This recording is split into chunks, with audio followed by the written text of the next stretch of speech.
Hello everyone and welcome to Hill Street.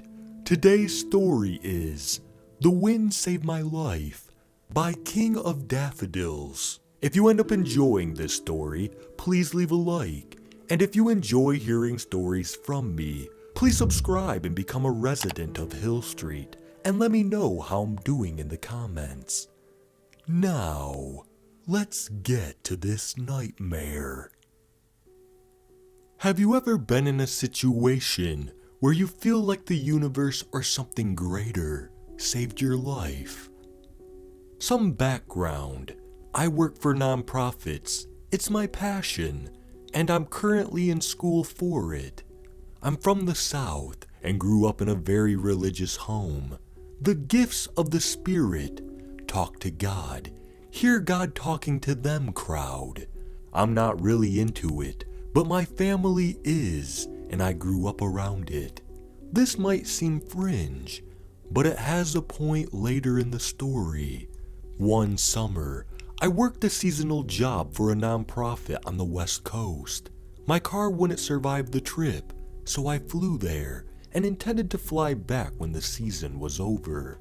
But I changed my mind when a couple of friends, both female, asked if I wanted to road trip back east with them. I agreed to do so. We planned our trip and noted a few places we wanted to stop along the way. A couple of national parks, cities, and just basic attractions.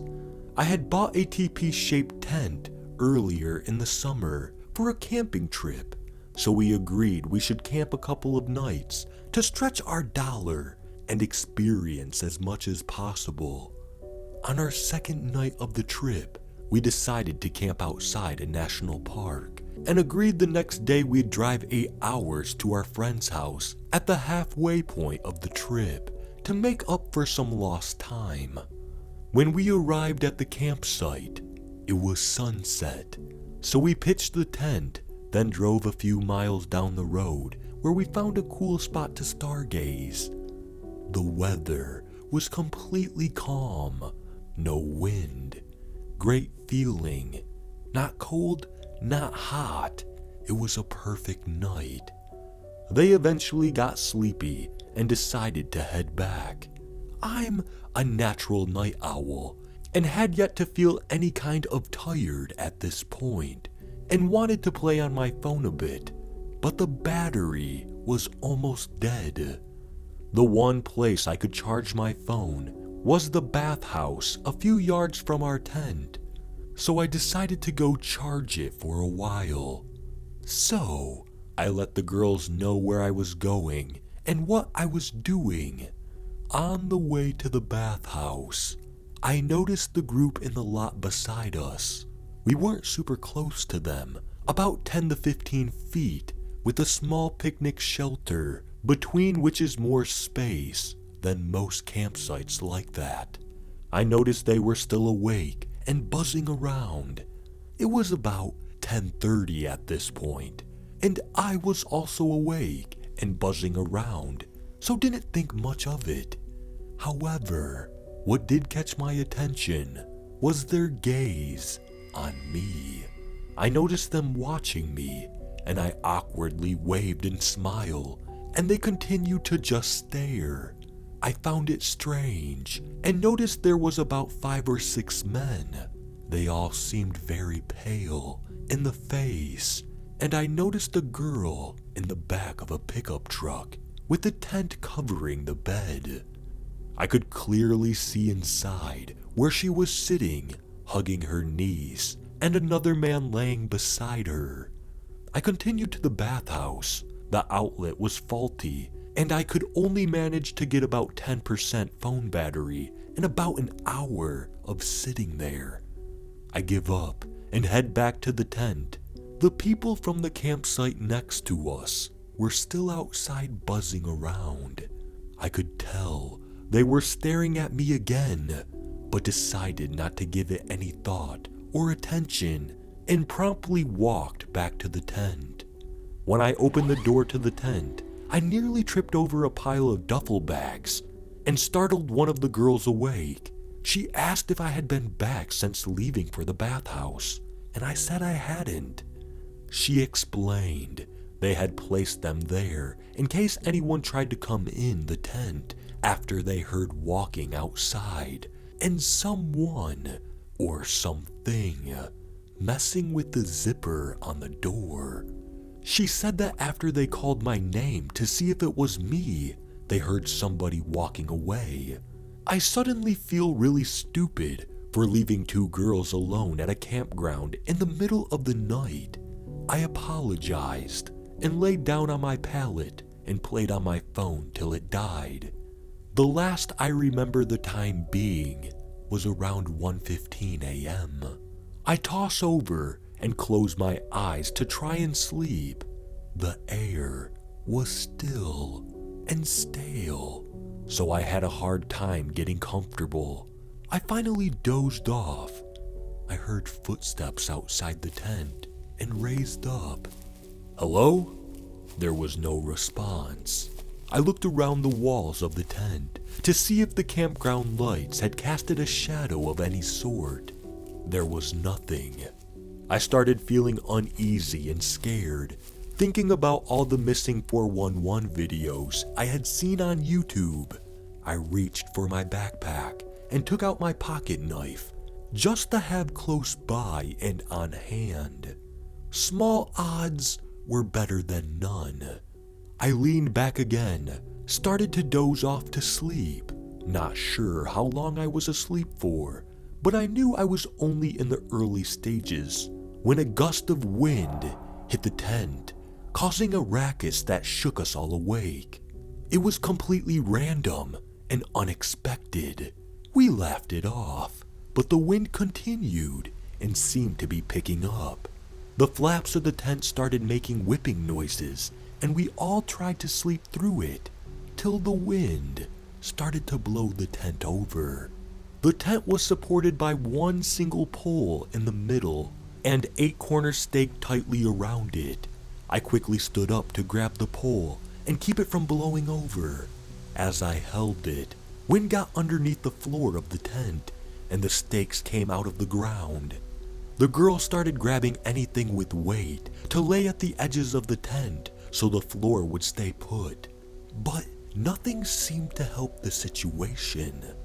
As they were trying to weigh the tent down, I noticed the shadow of a man outside the tent, briefly. Like he was walking around and then away from us. This scared me, but I decided not to make the situation worse and kept it to myself. The wind kept going and going, and I couldn't tell what was what. Did I see another man, or was it just the wind blowing a tree? Was that somebody walking, or my ears playing tricks with the constant blowing and flapping of the wind and the tent? I could tell we were all terrified, and at that moment, there was nothing I wanted more than to be out of that campsite. I offered to drive the first 4 hours of our trip if we left at that very moment, as they started collecting our belongings while I held the tent up. Eventually everything was out, and I let go as the tent collapsed. I crawled my way to the door. They had already thrown everything in the car and was sitting inside. "Leave the tent!" one of them yelled, and I didn't think twice about doing so. However, at that moment, it all of a sudden felt completely still again. No wind in my face, nothing blowing my hair.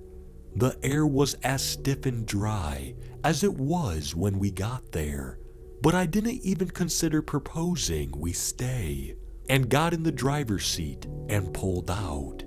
I noticed the people at the site next to ours still outside, one of them literally between our campsite and theirs. They were staring us down as we left. They looked almost disappointed. I'll never forget that creepy gaze. The girl with them, still in the bed of the truck, hugging her knees.